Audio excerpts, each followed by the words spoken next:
हैं। लेकिन आज के इस वीडियो में हम आपको एक फिल्मी गायक के जीवन संघर्ष और उपलब्धियों के बारे में बताएंगे कि किस तरह उसने अपने बचपन के शौक को बड़ा होकर अपना प्रोफेशन बनाया और गानों से दर्शकों के बीच में अपनी एक अलग पहचान बनाने में कामयाब हुआ, साथ ही अपनी जिंदगी में एक नया मुकाम हासिल किया। दोस्तों, हम बात कर रहे हैं एक मशहूर प्लेबैक सिंगर मोहम्मद आजीज के बारे में, जिन्हें मुन्ना के नाम से भी जाना जाता है और उन्हें ये नाम अक्षय मेहंती द्वारा दिया गया था, जो एक पौराणिक संगीतकार थे। अजीज फिल्म मर्द के टाइटल गाने मैं हूँ मर्द तांगे वाला से दर्शकों के बीच मशहूर हुए और उसके बाद अपने गायन करियर में एक से एक हिट गाने देकर वो लोगों के दिलों में बस गए। दोस्तों, आज हम आपको उनके प्रारंभिक जीवन, करियर, निजी जीवन और उनसे जुड़ी हर छोटी बड़ी खबरों से रूबरू कराएंगे और ये भी बताएंगे कि कैसे उन्होंने गानों की दुनिया में खुद को एक महान गायक के रूप में स्थापित किया। तो जानने के लिए वीडियो के अंत तक बने रहें। दोस्तों, अगर हम उनके प्रारंभिक जीवन की बात करें तो उनका जन्म 2 जुलाई 1954 को गुमा, उत्तर 24 परगना, पश्चिम बंगाल में एक मुस्लिम परिवार में हुआ।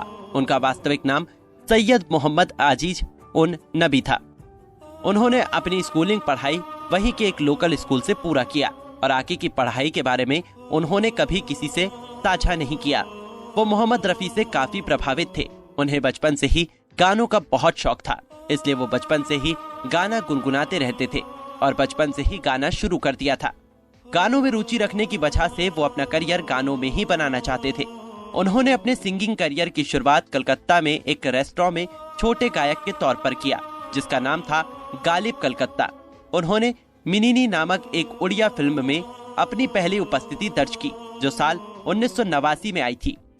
बाद में उन्होंने उड़िया में और बॉलीवुड अभिनेता सिद्धांत महापात्रा के लिए सबसे अधिक संख्या में गाने गाए। जिंदगी में गानों के जरिए कुछ बड़ा करने की सोच ने उन्हें मुंबई खींच लाई और साल 1984 में वो मुंबई आ गए। मुंबई में आने के बाद उन्होंने कई स्टूडियो में जाकर उनसे अपने बारे में बताया। उसी साल 1984 में वो अंबर नाम के एक फिल्म के साथ दिखाई दिए, जिसमें उन्होंने कब तलक दूल्हे, तेरी राह में दीपक दो गाने गाए, जिनके संगीतकार थे तपन जगमोहन। साल 1985 में उन्होंने अमिताभ बच्चन द्वारा अभिनीत फिल्म मर्द में मैं हूँ मर्द तांगे वाला हिट गाना गाया, जिसके संगीतकार अनु मलिक थे। जब वो गाना आया तब लोगों को लगा कि वो शब्बीर कुमार का गाना है, लेकिन जैसे जैसे गीत ने लोकप्रियता हासिल की, धीरे धीरे वो एक लोकप्रिय गायक बन गए। उस गाने के हिट हो जाने से और उसकी सफलता के बाद उस समय के प्रमुख संगीत निर्देशक जैसे लक्ष्मीकांत प्यारेलाल, नौशाद, राहुल देव बर्मन, राजेश रोशन, पप्पी लहरी, उषा खन्ना, राम लक्ष्मण, जतिन ललित, आनंद राज और अनु मलिक उनके पास जाने लगे। साल 1986 में संगीतकार लक्ष्मीकांत प्यारेलाल के साथ बैक टू बैक 2 फिल्मों में उन्होंने गाना गाया, जिसमें से पहला था प्रेम 86। उसमें उन्होंने महबूब से हमारे गाने को आवाज दी और दूसरा आग और शोला में एक लड़की जिसका नाम गाने को आवाज दी। साल 1988 में जुल्म को जला दूंगा फिल्म में उन्होंने सारी रात जगाए गाने को आवाज दी। उसके संगीतकार नदीम अहमद थे। उसी साल उन्होंने कई सारी फिल्मों के गानों में अपनी आवाज दी। दर्शकों को उनके द्वारा गाए गए गाने बेहद पसंद आए। उसके बाद उन्होंने कई और हिट गानों में अपनी आवाज दी, जैसे बंजारन में है जीवन जितनी बार मिले, कानून की जंजीर, मैं प्यार की दुनिया, तू और आपके दिल को, खुदा गवाह में, तू मुझे कबूल और रब को याद करूं, फूल और अंगार में, मुझको पीना है एक रिश्ते में, और क्या है जिंदगी और हम खुश हुए। उन्होंने कई सारे युगल गाने गाए हैं, जैसे ए वतन तेरे लिए दिल में लगी है, ओ बेवफा, आंखों आंखों में, तेरे मेरे बीच में, जैसे एक चांद का टुकड़ा, स्वर्ग से प्यारा है, मेरे तो अनमोल रतन, इसका नाम जवानी है, बहना ओ बहना, जलते बदन की आग, कितना प्यारा है, आंखों में बसा ली तो, ये पेड़ है पीपल का, तेरा नाम लिखा है, छन छन बाजे घुंघरू, तू मेरी दीवानी। उन्होंने उद्योग में लगभग हर गायक के साथ एक अच्छा तालमेल साझा किया, लेकिन आशा भोसले, अनुराधा पौडवाल और कविता कृष्णमूर्ति के साथ उनके युगल गीतों को दर्शकों ने बहुत पसंद किया। उन्होंने संगीत निर्देशक लक्ष्मीकांत प्यारेलाल के साथ एक महान बंधन साझा किया। लक्ष्मीकांत को अजीज के गायन करियर का श्रेय दिया गया है और वो प्यारेलाल ही थे जिसने उनकी टैलेंट को पहचाना और उनकी फिल्मों में उनके साथ काम किया। लेकिन लक्ष्मीकांत के बाद उनके करियर ने यू टर्न ले लिया, क्योंकि अन्य संगीत निर्देशकों ने कुमार सानू और उदित नारायण जैसे अन्य गायकों को पेश किया। उन्होंने बॉलीवुड के कई प्रसिद्ध अभिनेताओं जैसे अमिताभ बच्चन, ऋषि कपूर, दिलीप कुमार, देवानंद, शम्मी कपूर, गोविंदा, मिथुन चक्रवर्ती के लिए गाया और साथ ही आशा भोसले, लता मंगेशकर, कविता कृष्णमूर्ति और अनुराधा पौडवाल जैसे गायकों के साथ भी गाना गाया।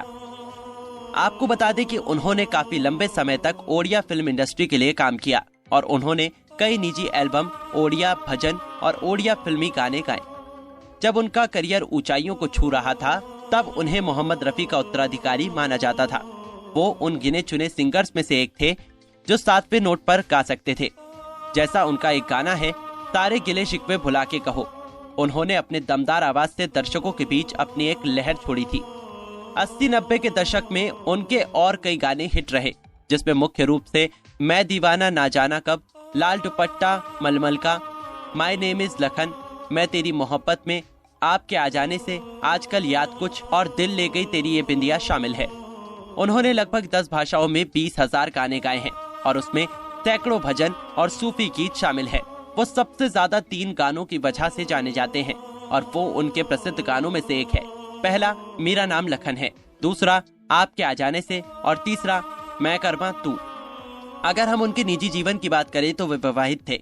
हालांकि उनकी पत्नी और माता पिता के बारे में उन्होंने कभी कहीं जिक्र नहीं किया, लेकिन उनकी एक बेटी है जिसका नाम सना अजीज है। वो भी एक सिंगर है। उनको उनके दमदार गायन के लिए कई पुरस्कारों से सम्मानित किया गया है। जैसे कोलकाता में उन्हें 3 बार BFJ पुरस्कार से सम्मानित किया गया। उन्हें मदर टेरेसा अंतर्राष्ट्रीय पुरस्कार से भी सम्मानित किया गया। साथ ही मुंबई में 2 बार उन्हें आशीर्वाद पुरस्कार से सम्मानित किया गया और भारत के पूर्व राष्ट्रपति ज्ञानचेल सिंह द्वारा उन्हें उत्कृष्ट गाने के लिए पुरस्कार से सम्मानित किया गया। दोस्तों, मोहम्मद अजीज ने अपने गानों के जरिए उस दशक के दर्शकों, उनमें से खासकर युवाओं को बहुत ज्यादा रोमांचित किया। उन्होंने अपने दमदार गायन से सभी का दिल जीता, लेकिन दिल का दौरा पड़ने के चलते मुंबई के नानावती अस्पताल में 27 नवंबर 2018 को 64 साल की उम्र में उनका निधन हो गया और वो दुनिया को अलविदा कह गए। लेकिन उनके द्वारा गाए गए गाने लोगों को हमेशा रोमांचित करते रहेंगे, खासकर उनके 80 और 90 दशक के गाने। उम्मीद है कि आपको उनकी ये जीवनी पसंद आई होगी। अगर आप उनके गायन और उन्हें पसंद करते हैं तो वीडियो को लाइक जरूर करें और ऐसी ही अनसुनी जीवनी के बारे में जानने के लिए हमारे इस चैनल को सब्सक्राइब जरूर करें।